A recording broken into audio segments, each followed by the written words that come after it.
আমাদের আমি বলবো অত্যন্ত সুযোগ্য এবং পরিবহন সেক্টরকে সুশৃঙ্খল করার জন্য ওনার যে পদক্ষেপ আমরা সকলে কি এটা সাধুবাদ জানাচ্ছি না?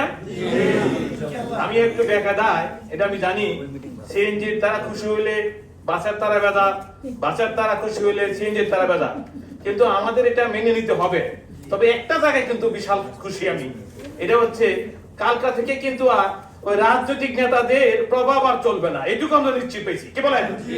কাজে সুশৃঙ্খল পরিবেশ পাওয়ার জন্য আমরা সবাই কিন্তু আশা করি নাকি, কাজে আমাকে সবাই সহযোগিতা করবেন এবং প্রশাসনকে সহযোগিতা করবেন।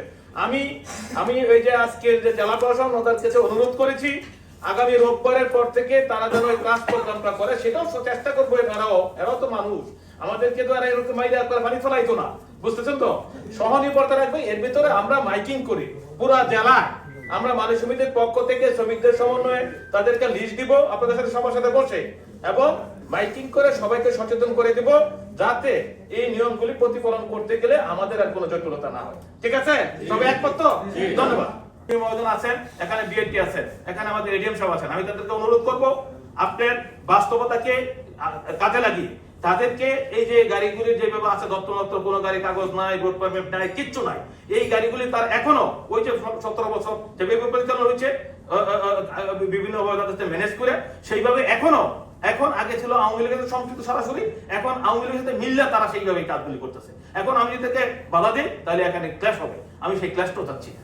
কাজেই আপনার নতুন বাস স্ট্যান্ড, এখানে কয়েকদিন আগে একজন লোক কিন্তু আহত হয়েছে, তখন এসপি মহোদয়ের সাথে তাদেরকে ধরছে। এখানে পরিবহনের বাইরে দলের ব্যানারে তারা এখানে এসে উপস্থিত হয়ে এখানে মনে করেন যে এখানে বিশৃঙ্খলা করছে এবং মাদক এবং এই পরিবহনকে নিয়ন্ত্রণ, এই কালো টাকা তারা এগুলি করছেন। আমি আপনার সাথে আপনাকে বিনয়ের সাথে অনুরোধ করব এই বিষয়গুলো আপনি দেখেন, যদি না করতে পারে তাইলে কিন্তু এটা সমাধান হবে না। এটাই বাস্তবতা, এটা অত্যন্ত রিয়েলিটি।